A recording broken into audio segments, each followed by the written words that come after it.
Good morning students. ये हमारा class 10th civics का चैप्टर 2 है जिसका नाम है फेडरलिज्म। और पहला टॉपिक शुरू होता है व्हाट इज़ फेडरलिज्म से। अभी आपने पिछले क्लासेस में पावर शेयरिंग पढ़ा है जिसमें देखा कि पावर शेयरिंग जिस देश में हुआ उस देश में सभी चीज़ें सही हुई और जिस देश में नहीं हुआ वहाँ से बिलवार हुआ। तो उस चैप्टर से सीखते हुए इस नए चैप्टर में हमें फेडरलिज्म सिखाया जाएगा कि होता क्या है।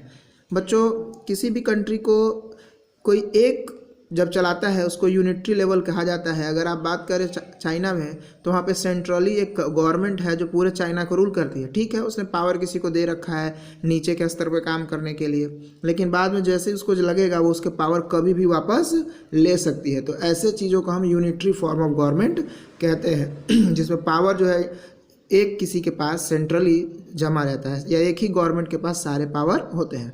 लेकिन हम अपने अपने कंट्री की बात करें, फेडरलिज्म की बात करें, तो फेडरलिज्म कहता है कि पावर जो है वो अलग अलग लेवल पे कम से कम मिनिमम 2 लेवल पे डिवाइड होना चाहिए। किसी किसी कंट्री में 2 से अधिक लेवल पे भी डिवाइड होता है।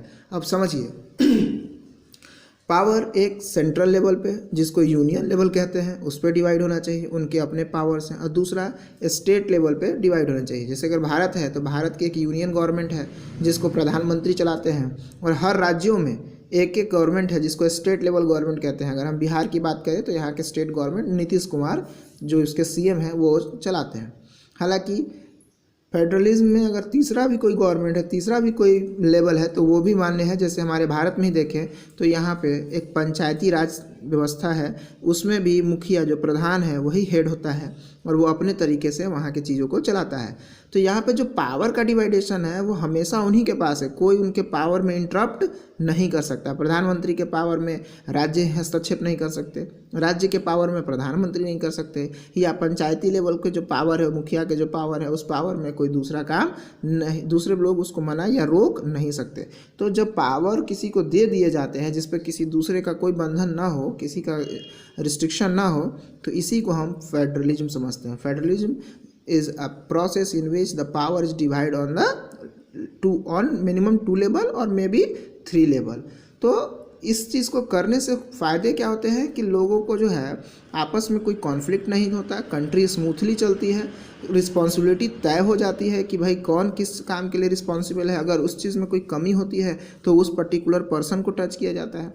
अब एक छोटे से चीज़ को समझें फेडरलिज्म को समझने के लिए हम ऐसे समझें कि अगर मानते हैं कि कोई एक स्कूल है और वहाँ पे सभी पावर किसी एक आदमी के पास है, चाहे वो पढ़ाने की बात हो, वो कॉपी किताब की बात हो, वो बस कहाँ जाती है तो वो, उसके बाद जो है असेंबली कैसे होती है, ड्रेस कैसा है, मतलब एक आदमी की इन हैंड सब कुछ हो तो चीज़ें अस्त व्यस्त हो सकती हैं। एक आदमी से संभाला नहीं जाएगा और संभाला भी जाएगा तो तरीके से उसको संभाल नहीं सकते। अब क्या है कि जितने भी स्कूल्स हैं वो क्या करते हैं कि बस जो चलती है उसके डिपार्टमेंट के लिए कोई जो है ट्रांसपोर्ट मैनेजर हो जाते हैं। स्कूल में टीचर्स क्या पढ़ाएंगे, कैसे पढ़ाएंगे, उसके लिए कोऑर्डिनेटर हो जाते हैं। ड्रेस सेक्शन के लिए कोई स्टाफ हो जाते हैं, गेम के लिए कोई और हो जाते हैं। अच्छा, टीचर में भी सब्जेक्ट वाइज भी देखें तो एक ही टीचर अगर सभी सब्जेक्ट को पढ़ाएंगे तो नहीं कर पाएंगे, तो पर्टिकुलर सब्जेक्ट के लिए एक पर्टिकुलर टीचर होते हैं।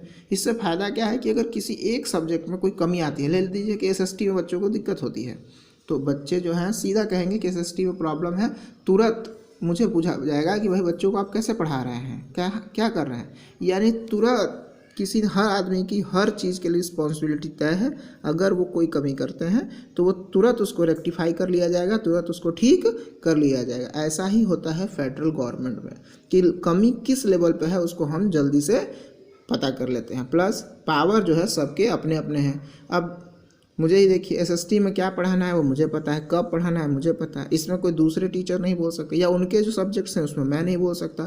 तो काम करने की भी आज़ादी होती है, प्लस अगर गलती करते हैं तो गलती को जल्दी से जल्दी पता कर लिया जाता है और उसको ठीक करने के लिए भी जल्दी से जल्दी काम किया जा सकता है। तो ये है हमारा फेडरलिज्म। अब जो है फेडरलिज्म के कुछ फीचर्स हैं, कुछ चीज़ें हैं जो फेडरलिज्म में आती हैं, उसको हम समझते हैं। तो यहाँ कुछ पॉइंट्स दिए हैं। कहता है कि देयर आर 2 और मोर लेवल ऑफ गवर्नमेंट। तो गवर्नमेंट जो है 2 या 2 से अधिक होनी चाहिए। ठीक है, जैसे भारत में ही देखिए यूनियन लेवल गवर्नमेंट है, सेंट्रली जो चलती है।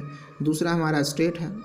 Second, different tier of government has govern the same citizen but they have a jurisdiction in a specific matter, legislation, taxation and administration। कहता है कि तीनों के तीनों एक ही जनता के द्वारा चुने जाते हैं, लेकिन सबका अपना एक जुरिडिक्शन है। जुरिडिक्शन का मतलब एरिया जहां तक आप काम कर सकते हैं, जिसमें आपको काम करने के लिए परमिशन मिला हुआ है।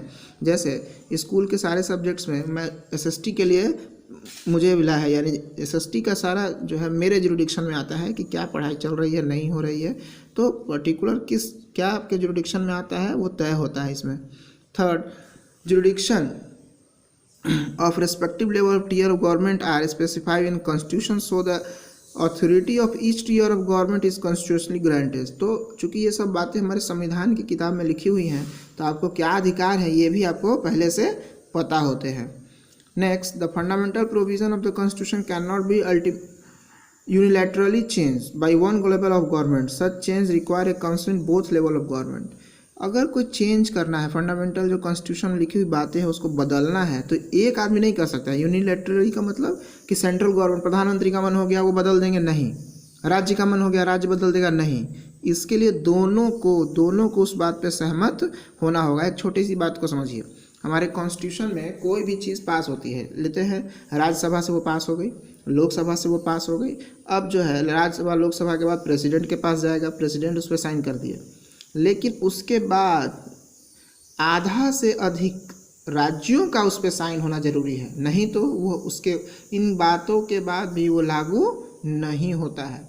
आप फिर से मेरी बात को समझ लीजिए कि अगर कोई भी चीज़ आता है, जैसे अभी 3 तलाक आया था, इससे पहले जो है जनरल रिजर्वेशन आया था, तो ये चीज़ें आ गई, राज्यसभा में पास है, लोकसभा में पास हो गई, हमारे प्रेसिडेंट साहब ने उसको साइन किया, लेकिन इसके बाद जो आधे से अधिक, सारे राज्यों का करना जरूरी नहीं है, लेकिन आधे से अधिक राज्यों का उस पर साइन होना चाहिए। इससे क्या हुआ कि उन्होंने अपनी सहमति दी कि हाँ मैं भी इस चीज़ के पक्ष में हूँ, तो कोई भी बदलाव जो होगा वो सबको ले के होगा। ऐसा नहीं है कि कोई एक आएगा और सारे बदलाव को करके चला जाएगा, और अगर ऐसा करता है तो वो फॉल्स माना जाएगा या उसके बदलाव को नगण्य कर दिया जाएगा। Next, court have the power to interrupt the constitution and the power of different level of government. The highest court of act as an umpire if the dispute arises between the level of government in the exercise their respective power।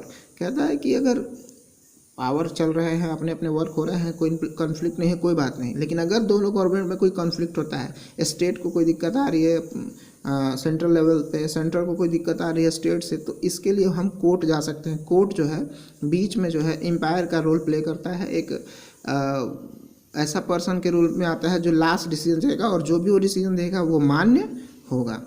6, source of revenue of each level of government is clearly specified, ensure it's financial autonomy, कि सबको पता है कि उनका जो income का source है वो कहाँ से है या क्या है। ऐसा नहीं हो सकता कि आपका सोर्स है उस पर किसी दूसरे का कब्जा हो जाए, या उसको कोई दूसरा करने लगे, या किसी दूसरे के सोर्स ऑफ इनकम को आप कल से अपना बताने लगे। ये बिल्कुल हो नहीं सकता है। राज्यों का कहाँ से इनकम आएगा, रेवेन्यू कहाँ से आएगा, उनको पता है।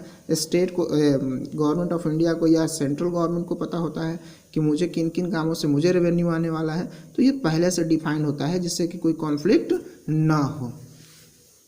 तो अभी जो है इन सारे चीज़ों को जानने के बाद हम समझ गए कि फेडरल गवर्नमेंट का स्ट्रक्चर कैसा होता है। अब जो हमारा टॉपिक आता है वो आता है कमिंग टुगेदर फेडरलिज्म और होल्डिंग टुगेदर फेडरलिज्म। बच्चों, कमिंग टुगेदर और होल्डिंग टुगेदर को आप ऐसे समझें। कमिंग टुगेदर नाम से ही लग रहा है, कमिंग टुगेदर। बहुत सारे ऐसे नेशन हैं, ऐसे कंट्रीज़ हैं जो बहुत छोटे हैं, तो छोटे होने से क्या है कि उनकी आइडेंटिटी छोटी हो जाती है। तो उन्होंने क्या किया कि बहुत सारे कंट्रीज़ को कहा कि हम क्यों ना एक साथ आए और अपना एक यूनाइटेड ग्रुप बनाए, जिस ग्रुप का एक नाम हो, जिससे हमारी एक बड़ी पहचान हो। और इसके लिए कई अलग डिफरेंट कंट्रीज़ ने एक साथ आने का काम किया और अपने आप को एक नाम देने का काम किया। इसी को कमिंग टुगेदर फेडरलिज्म कहते हैं। इसका सबसे बड़ा एग्जांपल अमेरिका है, जिसको हम USA कहते हैं, यूनाइटेड स्टेट ऑफ अमेरिका।